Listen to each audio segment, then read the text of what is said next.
ஜனவரி 26ஆம் தேதி அரசியலமைப்பு சட்டம் நடைமுறைக்கு வந்தது.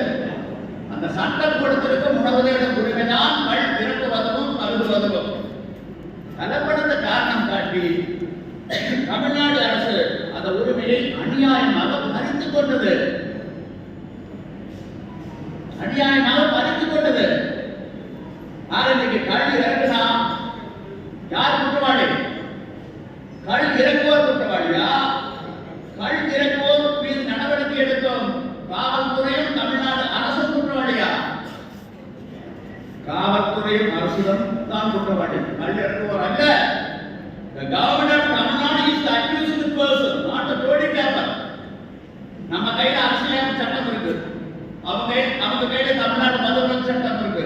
மோதி பாப்போம் எது எழுதுது, எது ஜெயிக்கிறது பார்ப்போம்.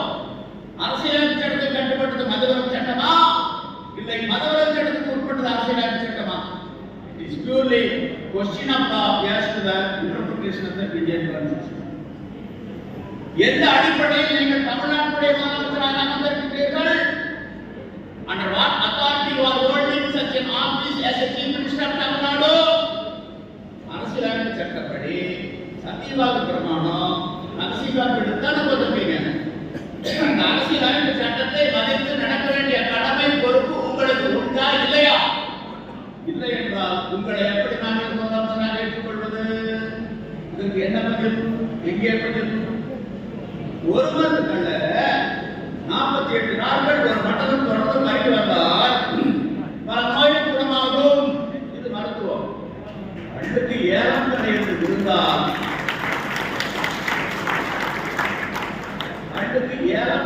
இருந்தால் ஒரு மரத்துக்கட்டு கிடைக்குமா? உங்களுக்கு தென்னமரம் இருக்கலாம், பழமரம் இருக்கலாம். ஒரு மரத்துக்கட்டு கிடைக்குமா? கடைக்கு போனா வாங்கி வர முடியுமா? நிலப்படக்கட்டு தான் கிடைக்கும். அப்படி ஒரு நிலை வருகின்ற பொழுது அரசியலமைப்பு சட்டம் 47வது பிரிவில் சொல்லப்பட்டிருக்கும், except for medicinal purposes of intoxicating drinks and of drugs which are used to health. இந்த வரி பொருளுக்கு போய்விடுகிறது.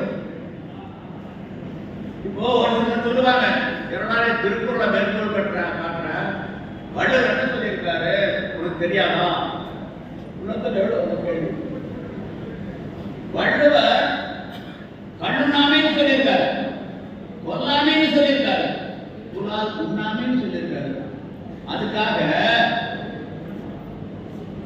தமிழ்நாட்டில் இருக்கக்கூடிய கசாப் கடையில கறிக்கடைக்கு போட முடியுமா? போட முடியுமா? வள்ளுவர் சொன்னது ஒழுக்கம் சார்ந்த ஒன்று.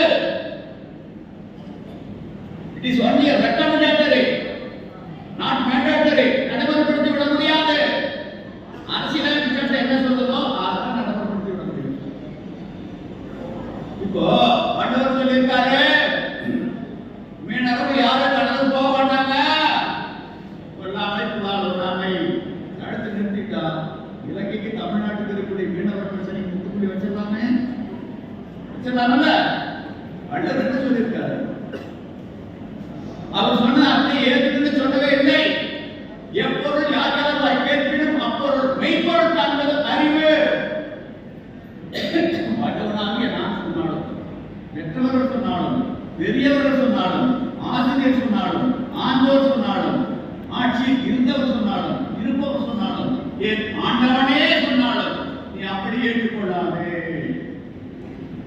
அதில் இருக்கக்கூடிய